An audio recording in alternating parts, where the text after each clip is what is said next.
একটা টাইপের ভিডিও ইউটিউবে খুবই ফেমাস, জেনারেলি মানে মার্কআউটের যারা স্টুডেন্টস আছে তারা এই ভিডিওটা দেখে থাকবে, যেখানে বলা হয় যে সিএ তে তোমার মার্কস কত এসছে। আচ্ছা, সিএ তে যদি অ্যাবাভ 20 এসছে তাহলে তোমাকে রিটেন যে 70 মার্কসের এক্সাম হয় সেখানে এত উঠাতে হবে।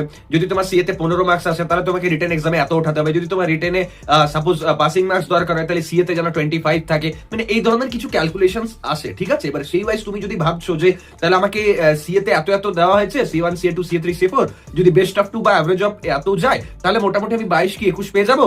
আর যদি রিটেন এক্সামিনেশনে আমি মোটামুটি 25 কি 26 তুলে নিই তাহলে কিন্তু আমার 40 অ্যাবাভ মার্কস চলে আসে, যেটা কিনা আমার ক্ষেত্রে পাসিং মার্কস।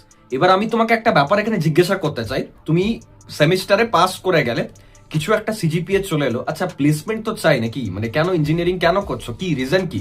সিজিপিএ তো ম্যাটার করে। যখন কোনো কোম্পানি তোমার কলেজে আসবে তার যে প্রাইমারি এলিজিবিলিটি ক্রাইটেরিয়া সেটা কিন্তু হবে তোমার সিজিপিএ এর উপর। তোমাকে একটা সিজিপিএ সেট করতে হবে যে হ্যাঁ এত সিজিপিএ এর উপর স্টুডেন্টসরাই কিন্তু এলিজিবল থাকবে এই পার্টিকুলার ক্যাম্পাস ড্রাইভে। আমি বলছি না 9.8 আনো, না এরকম দরকার নেই। আমার প্রচুর স্টুডেন্টস আছে যারা কিন্তু আমাকে মানে আফটার রেজাল্ট আউট মেসেজ করে যে দাদা এবারে সেমিস্টারে 9.3 পেয়েছি, 9.2, ঠিক আছে। তারা খুব ভালো পড়াশোনা করে, তাদের প্রিপারেশন খুব ভালো, তারা meritorious, they are like good at studies, it's okay, but তার মানে এটা নয় যে সবাইকে 9.3 পেতে বলছি আমি, না এরকম নয়। বাট তার মানে এটা নয় যে তুমি টার্গেট করে রাখবে কাটায় কাটায় যেন আমার 40 পাসিং মার্কস চলে আসবে আর তাই সেই ওয়াইজে আমি পরীক্ষায় লিখে আসবো, এরকম হয় না। আবারও বলছি, পরীক্ষার টাইমে তোমার অ্যাপ্রোচ এটা থাকা উচিত যে আমার এখানে group a, group b, group c যতগুলো কোশ্চেন বলেছে আমি আমার 200% দিয়ে পর প্রতিটা কোশ্চেনকে ফুল এফর্ট দিয়ে পর লিখে আসবো, এবং সেটা শুরুতে ডেফিনেশন হোক বা কোনো ডায়াগ্রাম হোক। দেখো কিছু কিছু ব্যাপার বলছি যেগুলো তোমাকে ধ্যান রাখতেই হবে, এবং পরীক্ষার সময় ভুল করেও এই অ্যাপ্রোচ আনবে না যে আমাকে এখান থেকে এতগুলো,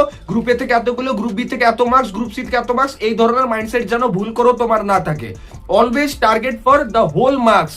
কি 70 মার্কসের কোশ্চেন আছে, আমার টার্গেট হচ্ছে যে 70 মার্কসের যে কোশ্চেন পেপারটা আছে এটাকে শুরু থেকে শেষ অবধি আমি আমার বেস্ট দিয়ে পর লিখে আসবো, এবং যে টিচার ওই পার্টিকুলার খাতাটা চেক করবেন তাকে আমাকে ইমপ্রেস করতে হবে অ্যাট এনি কস্ট, এবং তার জন্য প্রতিটা কোশ্চেনের অ্যান্সারে আমি চেষ্টা করবো ডায়াগ্রাম দেওয়ার, গ্রুপ বি আর গ্রুপ সি এর কথা। যদি আমি ফর্মুলাস জানি কোনো একটা পার্টিকুলার কোশ্চেনে সেটাও আমি দেবো, যে ডায়াগ্রামস গুলো থাকবে সেগুলোকে একটু হাইলাইট করবো, তার সাথে সাথে যদি কোনো সাপোজ হেডিং দিচ্ছি সেটাকেও চেষ্টা করবো আলাদা পেনে লেখার, ঠিক আছে। এবার তুমি বলবো দাদা এগুলো তো শুনতে খুব বোকা বোকা লাগছে, আমি ইঞ্জিনিয়ারিং এর পরীক্ষা দিচ্ছি, বাট এটা তুমি বুঝতে পারছো না যে খাতাটা কেউ এআই চেক করে দিচ্ছে না, কোনো মানুষই চেক করছে। তো আফটার অল মানুষের ইমপ্রেশনের ব্যাপার না, তো যেখানে কোনো মানে হিউম্যান ইন্টারফারেন্স অ্যাটাচ হয়ে আছে সেখানে তোমাকে ইমপ্রেশন আনতেই হবে, ঠিক আছে। There is no other wedge.